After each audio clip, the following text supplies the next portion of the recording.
Hello students, this is Ritesh Mathur from Department of Mechanical Engineering from Arya College of Engineering and IT. In today's lecture, we will discuss the equilibrium of coplanar forces. In this, we will discuss the free body diagram and Lami's theorem. So, what is free body diagram?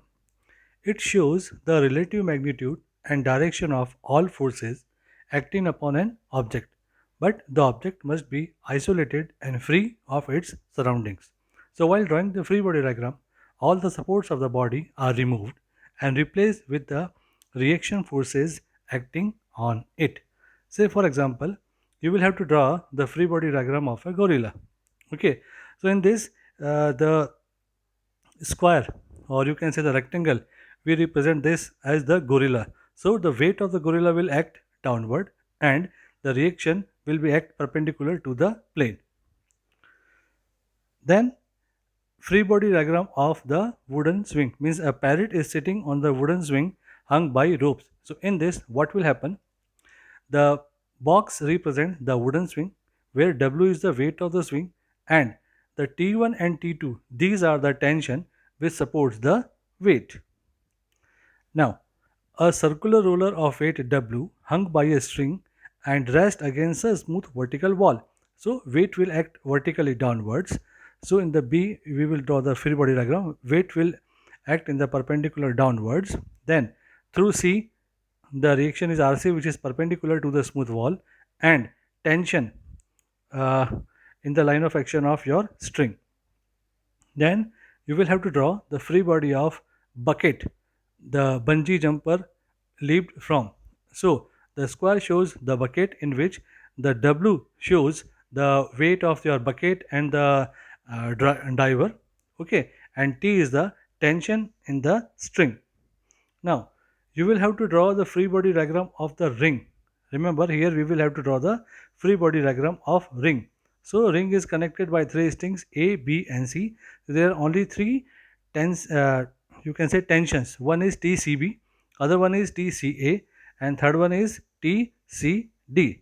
Now, in the next one, you will have to draw free body diagram of traffic light, which is represented by your D. So, square is represented by your free body diagram. So weight of the traffic light will be goes downward and it is connected with only the string CD. So tension CD will be in the upward direction.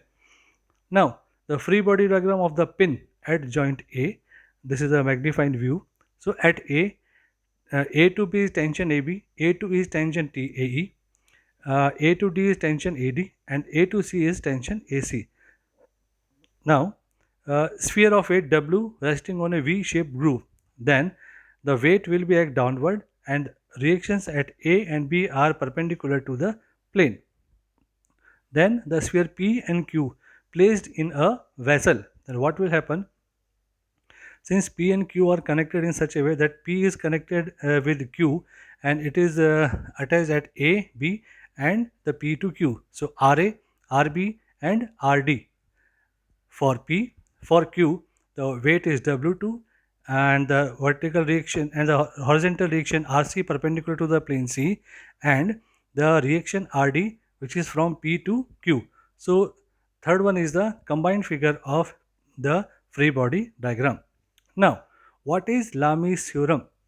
Actually, it states that if three forces acting at a point means concurrent are in equilibrium, then each force will be proportional to the sine of angle between the other two forces. So in this figure P, Q and R, there are three forces and the alpha is angle between P and Q, beta is between Q and R and gamma is between P and R. So according to Lami's theorem, P upon sine beta will be equals to Q upon sine gamma will be equals to R upon sine of alpha. Let us discuss its proof. Okay, so suppose these proof are represented by three sides of the triangle taken in the same order. Okay, so P, Q and R, the angle alpha, beta and gamma, the inside angle is 180 minus alpha, 180 minus beta and 180 minus gamma. So now if we apply the sine rule, then what is sine rule? That uh, the uh, this P must be equals to sine of the opposite angle. So P upon sine of 180 minus beta equals to Q upon sine of 180 minus gamma, and R equals to R upon sine of 180 minus alpha. So what we get? P upon sine beta equals to Q upon sine gamma equals to R upon sine alpha. So this is nothing but the Lami's theorem. But you must know that all the three forces must be acting either towards the point or away from the point. So in this figure, the forces are away from the point. Okay. Now let us take one example. So a string is subjected to the forces 4 kilonewton and W. So you will have to determine the magnitude of W and the tensions. So we have drawn the free body diagram. So apply the Lami's theorem at point B. There are three forces 4 kilonewton, TBC and TBA. So 4 upon sine of 180 minus 30 minus 45 equals to TBA upon sine of 90 plus 30 equals to TBC upon sine of 45 plus 90. So you will get 4 upon sine of 105, TBA upon sine of 120 and TBC upon sine of 135. So we will equate these two. So we can find out the value of TBA, which is 359 kilonewton, and TBC, which is equals to 2.93 kilonewton. Now we will apply the Lami's theorem at point C. Okay, so here the forces are W, TCB and TCD. Okay, so W upon sine of 270 minus 60 equals to TCB upon sine of 90 plus 60 equals to TCD upon sine of 60. So finally you will get W upon cos 60 equals to TCB upon cos 60 equals to TCD upon sine of 60. So if we equate these, then W will be 2.93 and TCD will be 5.07 kilonewton. Let us take one more problem.